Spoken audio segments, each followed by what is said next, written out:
So today's story is going to be very interesting. Do you like groupies? Look, I'm simply asking, do not click away on this video. I'm just asking a question. How about this? Did you know that outside of the celebrity and the sports world that offers an unlimited amount of groupies, that there are also civilian careers out there that also have their groupies? Firefighter, for example. Yep, they got groupies. May not be at the quality level of some of these video vixens, but they exist.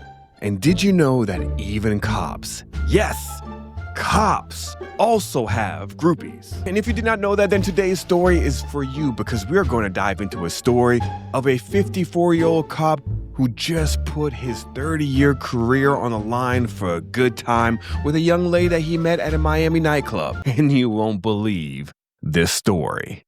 Lowe's Gates.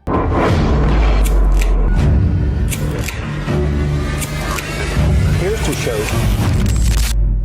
Today's story is about Officer Daniel Challa, a 30-year veteran who got himself in a little bit of trouble. Take a look. All right, all new this morning, a man who's supposed to put others behind bars is waking up behind them himself. Yeah, that man with 30 years of law enforcement service to Miami-Dade County is facing several charges, including false imprisonment and battery. Yeah, good morning, guys. I did read through the arrest report this morning, and it says that Daniel Challa met someone at Club 11. That's where they began flirting and decided to go back to his apartment. That's when the arrest report says things took a dark turn. Take a look at this. What you're looking at right now is the mugshot for Daniel Challa. The arrest report says early Monday morning, once they got back to Challa's apartment, the two began kissing. That's when the witness told investigators Challa placed his arm around her neck and continued to hold a tight grip. The victim said that she begged Challa to stop, but he continued to apply pressure. That's when she dropped her weight down to the floor, and he continued to grasp her neck and head, and she started crawling backwards until she reached the front door. The victim ran to neighboring apartments for help until someone opened. You may hate cops and say to yourself, of course this is what a cop would do when he doesn't get any ass, and look at his mugshot. He looks like an overly tanned TRT pig. What you want, what you want. But wait, there was more to the story. Be patient. At 6, a veteran lieutenant of the Miami-Dade Sheriff's Office is speaking out after being released from jail. Yep, that's right. He was released from jail after choking an innocent woman. But what is he speaking out about? Well, Jim and Lauren, Lieutenant Daniel Challa is speaking out as the judge finds no probable cause for the false imprisonment charge. He also denies the allegations that he restrained and choked a woman and plans to fight the battery charge in this case. I plan to definitely contest the misdemeanor battery, but the felony was dropped. It was a superfluous charge that was unnecessary. Daniel Challa speaks to us just hours after he faces a judge charged with false imprisonment and battery. The arrest affidavit says Challa and the victim met at this Miami nightclub and went to his apartment and were kissing when he put an arm around her neck. So he meets her at Club 11, which, by the way, is, as a dude in your 50s, you don't feel a bit out of place being at a club? Listen, I don't know about y'all, but for me, last time I went to a club, I felt extremely uncomfortable because I hit that age when I shouldn't be surrounding myself with a bunch of hot 20-year-olds that could technically be my daughter. But more importantly, I am now that old creep in the club in the corner or where I have enough liquid courage that I get in a dance floor and start busting out my 1990s moves.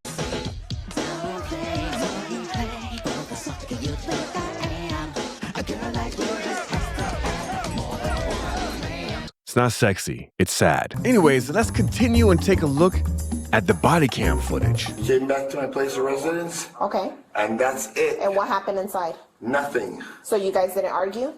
No, we didn't argue. You just stated that you did. I just kicked her out. Why did you kick her out? Because I didn't care for her. Why didn't you care for her? Because I didn't like her. Okay.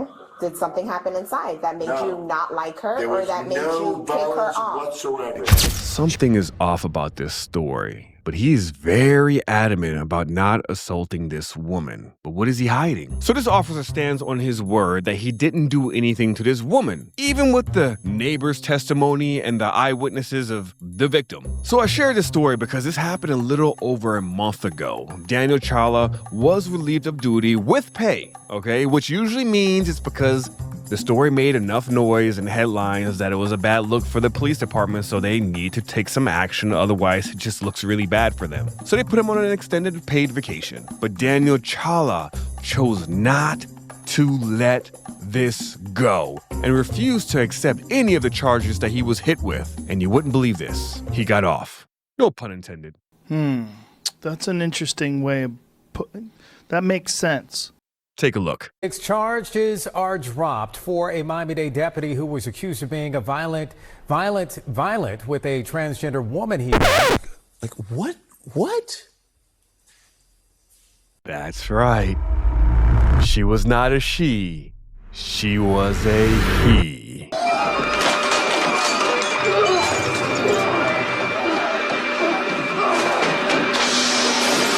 So technically, Officer Chala did not lie. He did not assault a woman.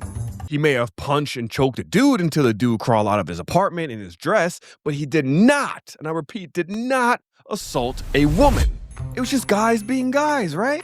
Boys just being boys. Thank goodness. Ah, what a twist. This feels like the crying game. In fact, the reason why he got off is because the she-man or ladyboy chose not to come forward to testify after the Officer Chala refused to let this go because the ladyboy doesn't want to go public. I wonder why. This person came in under false pretenses, and my client escorted this person out. Listen, all jokes aside, he probably did punch this ladyboy and kicked him out. And honestly, the she-man is lucky that things didn't turn out like this situation that I'm going to hand over to Nate, the lawyer. Go for it. Yeah. Now, this is obviously different than a case that we covered last year where the same thing happened, but the guy shot the trans person. He told police she approached him for a sexual encounter, but he began to feel, quote, suspicious. I'm thinking he thought it was a girl. It's like, oh man, yeah. She just said if I want to get sucked off, man, this must be my lucky day. Yeah. Starts getting sucked off. He's like, wait a minute. That should be a red flag somewhere. Them hands. Well, that guy was rightfully convicted of murder. Yep, that trans person had a different ending, unfortunately. You know what's always crazy to me is that you always hear the stories about transgender people who face disproportionately high rates of violence. But I always like digging in deeper and just don't rely on IG or TikTok videos like some of you do. Come to find out, according to data from Everytown and AP News, it states that nearly 1/3 of transgender homicides are by people they knew themselves, such as an intimate partner, friend, or family, with at least 19% of all the murders specifically killed by an intimate or domestic partner, proving that most of these crimes are not random acts of transphobia. So this myth of random heterosexual people who just going out there targeting trans people is bullshit. But they definitely misgender people all the time. I mean, that's a fact. I've done it myself by accident, and y'all get mad. Why? Is that what y'all mean about hate? Let's think about it. It's bad enough that guys already have to pick up girls from the club with fake eyelashes, fake hair, fake nails, fake lips, fake TNA, inches of makeup on their face. And now you gotta be worried about whether or not you have beans in a sausage that is tucked between your taint. It's just wrong. And I'm sure most men would have reacted like Officer Chala. And luckily, it didn't turn out worse for him and the she-man girlfriend from the club.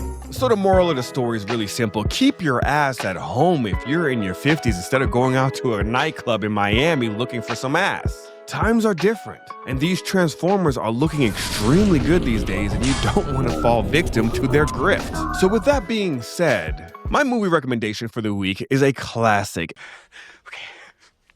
A movie where Hollywood took 3 heartthrobs from the 90s and from different races and put them in a dress for a fun-filled, bigoted movie called Tu Wong Fu. That's right, you get to see Patrick Swayze from Roadhouse, Wesley Snipes from Blade, and John Leguizamo, who's been playing a libtard for the past 10 years, in a dress for our entertainment. Oh man, good times. Oh, happy Pride Month, everybody.